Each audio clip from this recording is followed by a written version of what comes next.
حضرت عبداللہ ابن عباس کے حوالے سے صاحب تفسیر ابن کثیر فرماتے ہیں کہ یہاں غیر اللہ سے مراد وہ ہیں جنہوں نے صراط مستقیم سے اہل ایمان کو ہٹا دیا۔ اب اس پر کیا ہوا کہ دین اسلام میں یہی جو غیر اللہ کہا گیا کہ اے میرے محبوب آپ دیکھتے ہیں کہ جب ان کو قیامت کے دن اللہ کا عذاب پہنچے گا تو وہ جو غیر اللہ ہے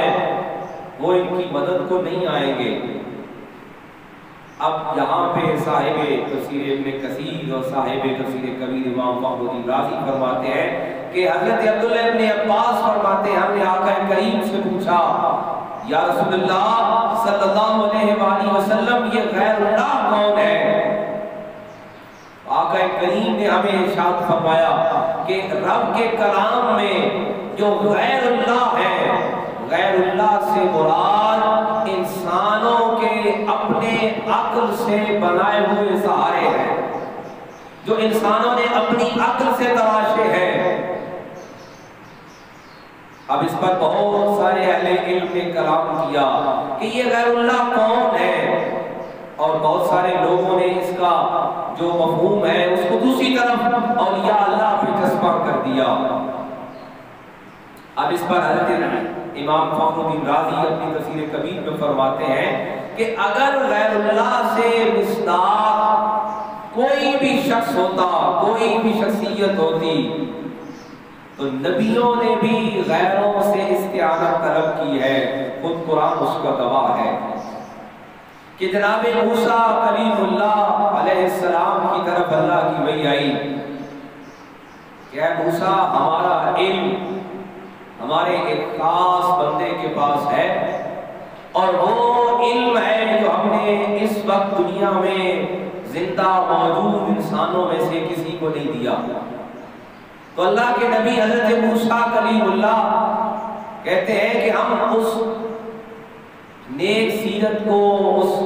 خدا پرست کو، اس خدا کے مقرب کو تلاش کرنا چاہتے ہیں۔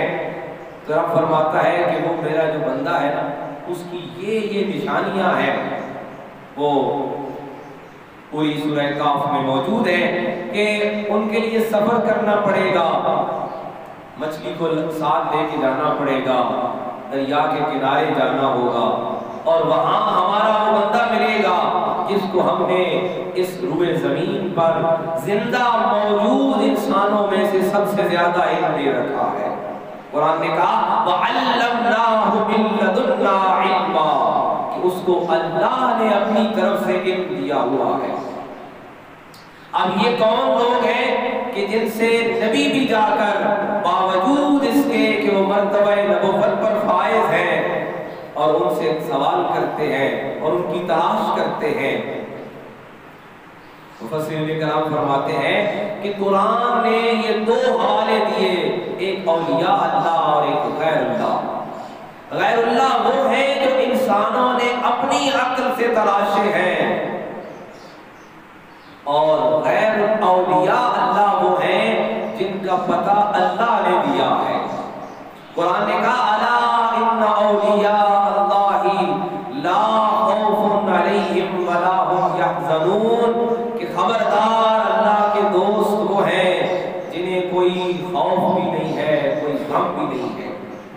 الذین آمنوا وکانوا یتقون اور ان کی نشانی یہ ہے کہ وہ ایماندار ہیں اور اللہ سے ڈرنے والے ہیں۔ اب یہی آیتیں لوگوں نے اٹھا کر غیر اللہ کی اولیاء اللہ پہ لگا دی، اور قرآن مجید اس کی گواہی دے رہا ہے کہ جنہوں نے اللہ کے راستے سے ہٹ کر الہ کی طرف سے دیے ہوئے راستے سے ہٹ کر، ویسے جو رب کے مقرب ہے ان کے بارے میں آقا کریم صلی اللہ علیہ وآلہ وسلم کی حدیث مبارکہ کے الفاظ یہ ہیں کہ اللہ کے رسول فرماتے ہیں کہ رب فرماتا ہے کہ میرا بندہ فرائض پورے کرنے کے بعد، بہت توجہ سے اس جملے کو سمجھیے گا، فرائض پورے کرنے کے بعد نوافل میں اس قدر آگے بڑھتا وقت آتا ہے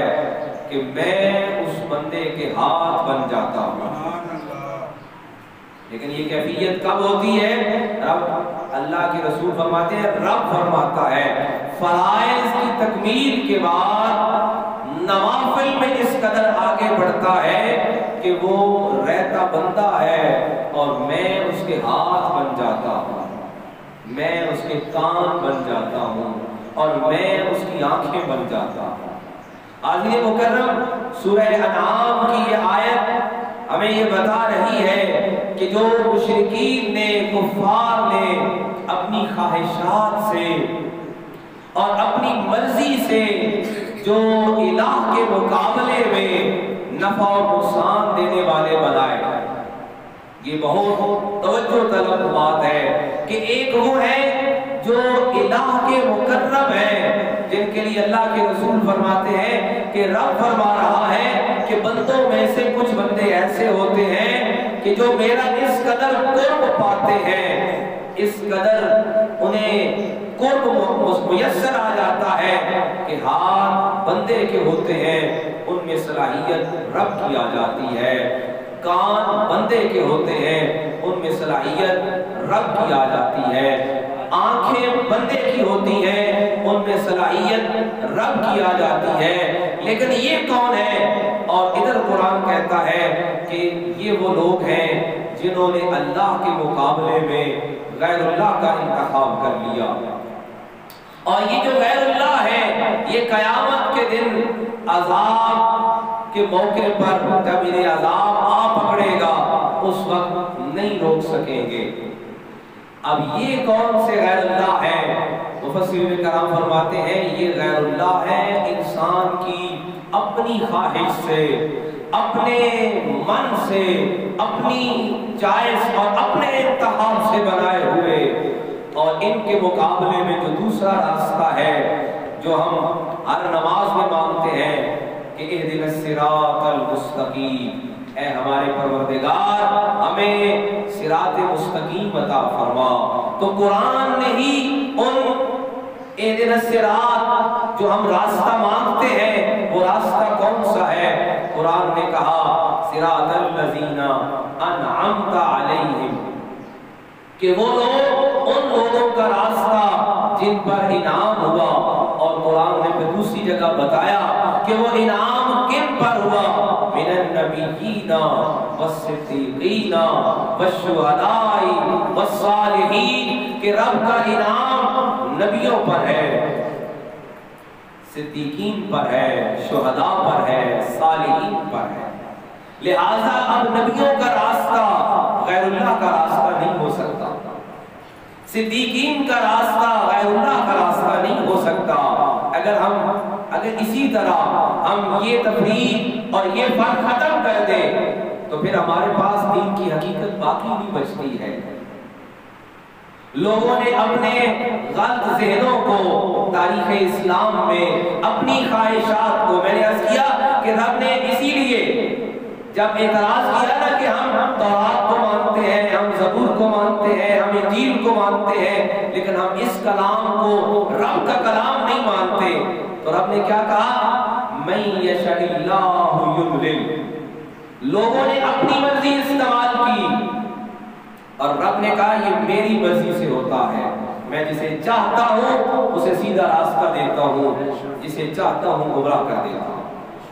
اب اس کے درمیان آپ توجہ دیجئے کہ انہوں نے کہا والذین کذبوا بآیاتنا،